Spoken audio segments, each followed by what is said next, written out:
Sit gerus.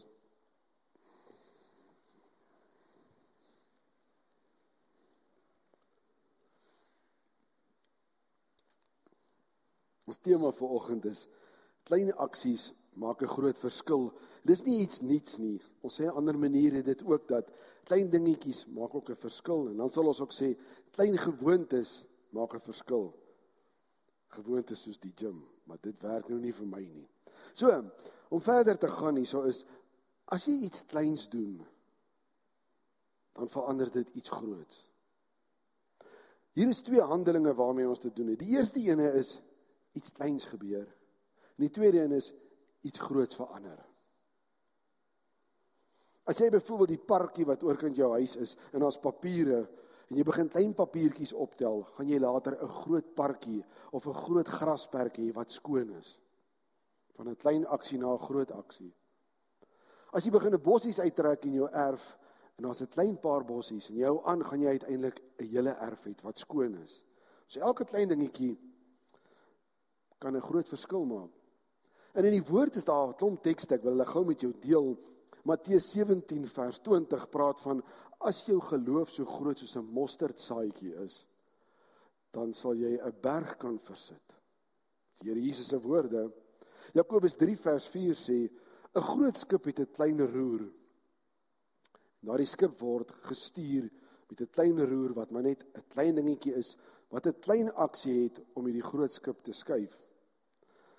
Dan is daar nog 'n ding, 'n tong is maar 'n klein deeltjie van die liggaam, maar OW. Hy kan die arme liggaam daarom maar in 'n verleentheid stel.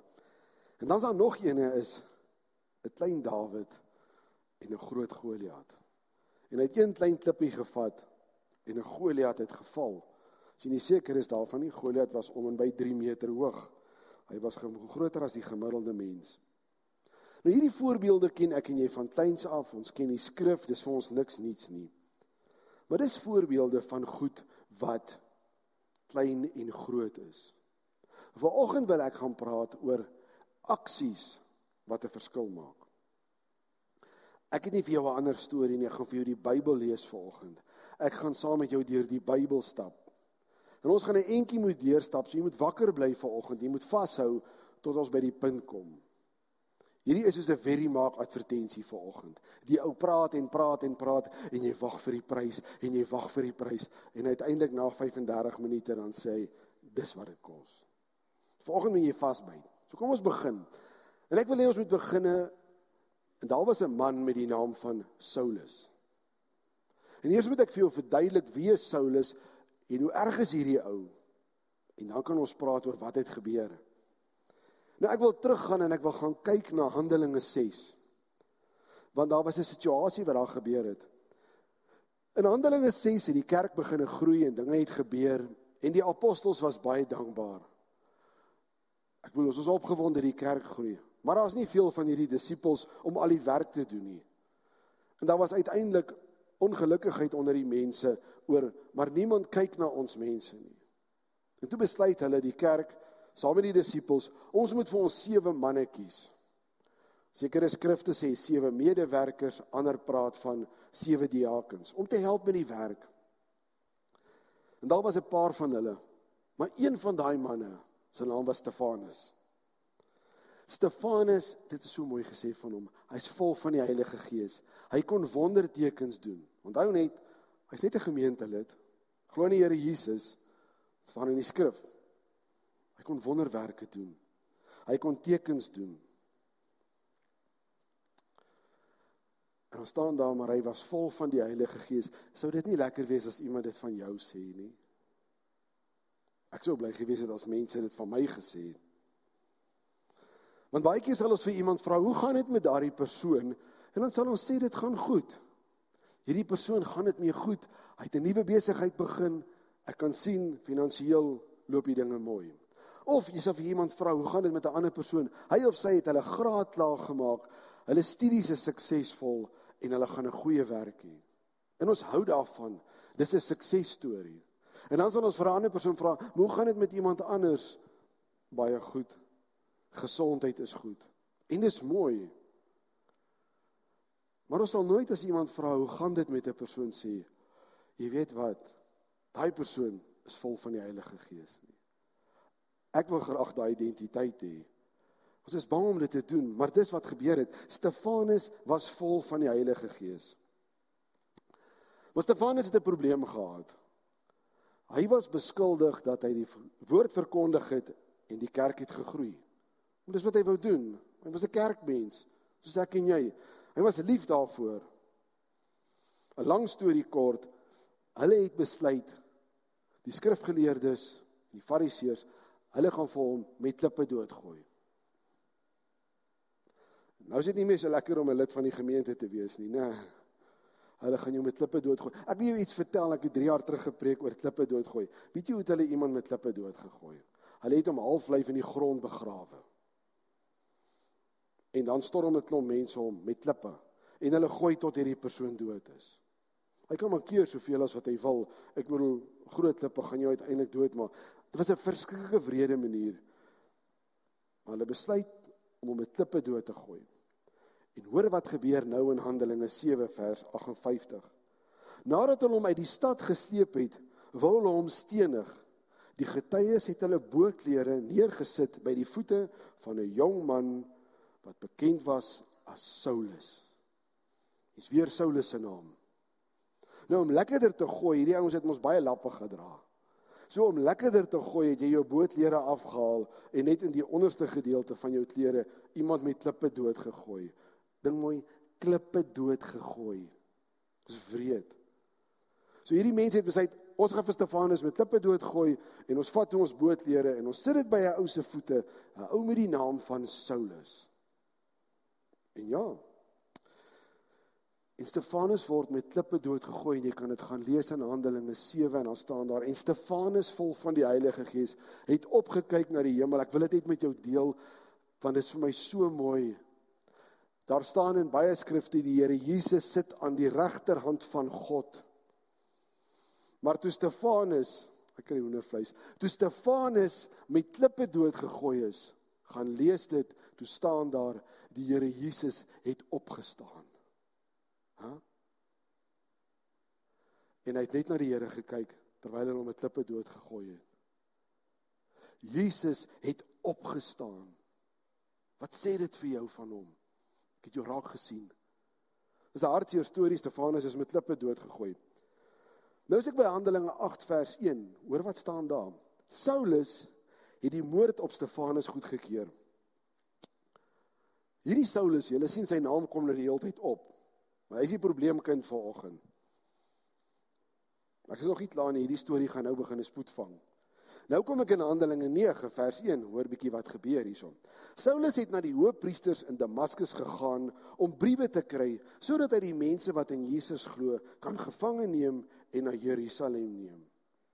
Saulus het net een plan gehad vir sy lewe, was om die kerk te vervolg. Kerkmense dood te maak, klaar. Jy kan dit redeneer soos jy wil, Saulus het mense doodgemaak wat in die kerk is. Hy het hulle met briewe en hulle herken, wat 'n proses hy gebruik het, staan daar nie, maar Saulus het mense doodgemaak in die kerk. En toe gebeur daar 'n vreeslike ding. Handelinge 9 vers 3 tot 8, hoor bietjie wat staan daar. Saulus is op pad. Terwyl hy onderweg was en naby Damaskus kom, het 'n lig uit die hemel skielik omstraal. En hy het op die grond neergeval en 'n stem het vir hom gesê, Saul, Saul, waarom vervolg jy my? Saul is net 'n verkorting van die woord Saulus. Hy het gevra, wie is u Here? En hy antwoord, ek is Jesus wat jy vervolg. Maar staan op en gaan na die stad, en daar sal vir jou gesê word wat jy moet doen. Die manne wat saam met hom gereis het sprakeloos gestaan, omdat hulle wel die stem gehoor het, maar niemand gesien het nie. Saulus het van die grond af opgestaan, en alhoewel sy oë oop was, kon hy niks sien nie. Hy het hom aan die hand gelei en Damaskus binne gegaan. Is dit nie mooi nie? Hierdie ou vervolg die kerk. Hy maak hulle dood. Dan kom die Here en hy gryp in. Die Here kom en sê, ek aanvaar dit nie. Jy kan gerus die hele hoofstuk lees en sien wat het alles daar gebeur met hom. Saulus kom tot bekering. En ewe skielik begin hy preek. Hy het mos nou Jesus ontmoet. Hy is so bevoorreg dat God aan hom verskyn het en hom gesê het, wat maak jy? Die Here al vir jou gevra, wat maak jy?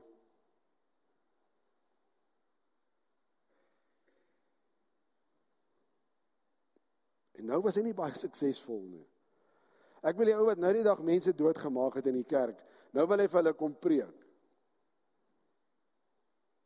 Dit het net nie gewerk nie. As jy dit nou nie mooi verstaan nie, wil ek dit nou vir jou prakties verduidelik. Hoe het hierdie situasie gewerk? So kom ons kyk in ons moderne konteks. Hier is byvoorbeeld 'n man met die naam van Saulus. Sy werk was om die kerk te vervolg.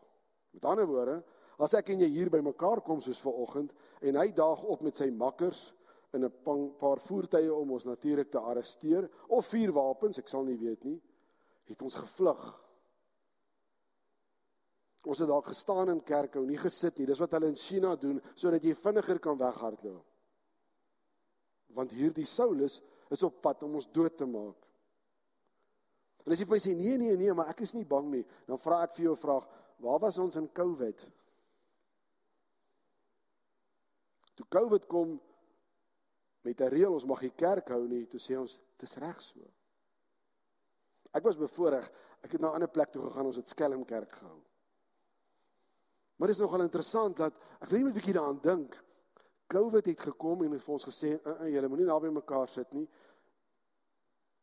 toe kom ons nie kerk toe nie. Nou kom hier 'n man en hy daag op, en hy skiet ons, hy arresteer ons, hy martel jou, gaan jy kerk toe kom. Dis sy karakter, dit was Saulus. En dan een dag kom Saulus weer hier aan, jy weet nie wat met hom gebeur het nie, en hy sê, ek wil vir julle preek.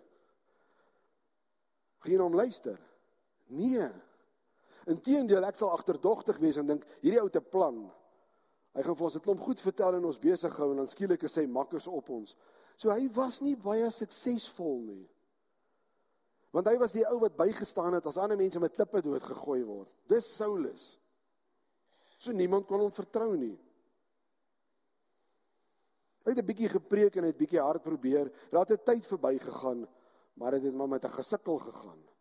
Want hierdie ou het 'n reputasie gehad. Hy's 'n mensmoordenaar, maar hy wil kerk hou. Ek wil verder gaan, want nou moet ons kyk, wat gebeur met hierdie Saulus. En kom ons lees Handelinge 9 vers 26. Ek het jou gesê, jy moet vasbyt vanmôre. Hoor wat gebeur met hierdie Saulus. Toe Saulus in Jerusalem aankom, het hy probeer om by die disippels aan te sluit. Ja. Maar almal was bang vir hom, omdat hulle nie geglo het dat hy 'n disipel is nie. Maak sin. Barnabas het hom egter gaan haal en na die apostels geneem en vir hulle vertel hoe hy op die pad die Here gesien het, dat hy met hom gepraat het en hoe hy by Damaskus met vrymoedigheid in die naam van Jesus gepreek het. Saam met hulle het hy in Jerusalem gekom en gegaan en met vrymoedigheid in die naam van die Here gepreek. Hy het ook met die Helleniste gepraat en geredeneer, maar hulle het hom probeer doodmaak. Maar toe die broers dit agterkom, het hulle hom na Caesarea geneem en na Tarsus weggestuur. Die kerk was dwars deur die hele Judea, Galilea en Samaria, het vrede beleef en is opgebou. Hulle het met ontzag voor die Here geleef en met die bemoediging van die Heilige Gees het hulle getalle toegeneem. Nou is ek by die punt waar ek wil kom vanoggend. Uiteindelik is ek by Barnabas. Ek wil vanoggend praat oor Barnabas. Nie oor Paulus of Saulus nie. Maar jy moet verstaan wie is hierdie Saulus ou. Barnabas was nie 'n baie belangrike ou nie. Daar is 'n paar keer van hom geskryf en hy en Saulus het later saamgewerk, dis waar. Handelinge 4 vers 36 is sy naam eintlik Josef en hy kom van Siprus af. Dis al wat ons van hom weet. Maar die disippels het vir hom die naam gegee Barnabas, want dit het beteken iemand wat mense moet inpraat. Is dit nie 'n wonderlike naam om te kry nie? Ons verander jou naam. Jy's 'n wonderlike ou, ons noem jou nou Barnabas. Barnabas het iets raak gesien. Hy het agtergekom, hierdie Saulus persoon het iets gebeur. Barnabas het iets verstaan. Hy het hierdie situasie raak gesien. En dis waaroor ons tema vanoggend gaan is. Die klein aksies wat ek en jy neem, maak 'n groot verskil. Barnabas het onder die leiding van die Heilige Gees vir Saulus gaan haal en hom na die disippels toe gebring, want hulle was bang. Want hy het besef, Saulus moet deel word van die kerk. Dis belangrik. Hulle het baie saamgewerk later, en hy het uiteindelik 'n apostel geword, en as jy na Handelinge 13 vers 9 kyk, dan sal jy sien, die naam Saulus het toe Paulus geword. Nou weet jy dalk van wie ek praat, maar Saulus en Paulus is presies dieselfde persoon. Die woord Saulus beteken in Hebreëus kleintjie, en die woord Paulus beteken in Romeins kleintjie. Dis hierdie ou se naam. Hy was ook nie baie lank nie. Was maar 'n klein mannetjie. Maar kleintjie word deel van die kerk, want iemand het 'n klein aksie gehad. En jy sal nie nog 'n ding glo nie, maar hierdie kleintjie, Paulus, skryf 13 van die boeke in die Nuwe Testament.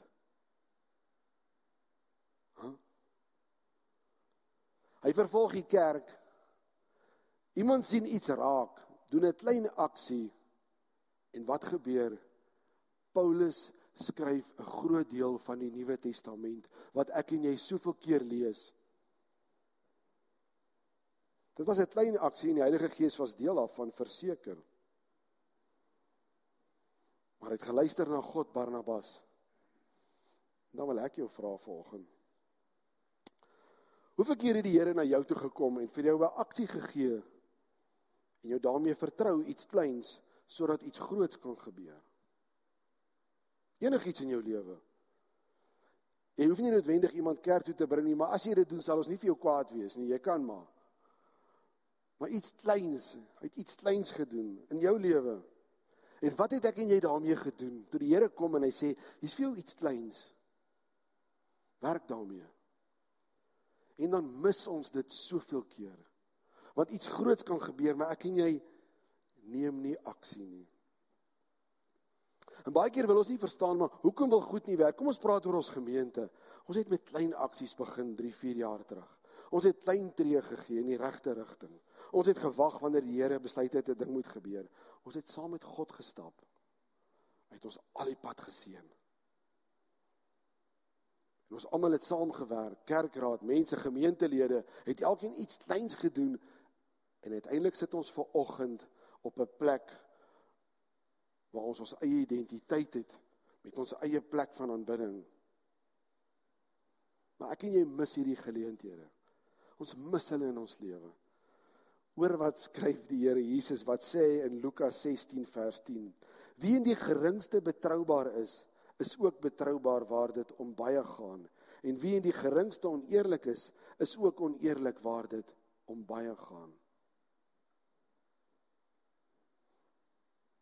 God, en as ek verkeerd is, kan jy my teëgaan, maar as ek hierdie skrif reg interpreteer en 'n paar ander is soos 'n ouer. Ons almal het kinders. Jy weet, daar is sekere kinders, nou sit my kinders vir my en kyk, ek sal wegkyk. Daar is sekere kinders vir wie jy net R10 kan gee. Want as jy vir hom R1000 gee, beloof ek jou, spandeer hy daai R1000 by die snoepie in 'n dag.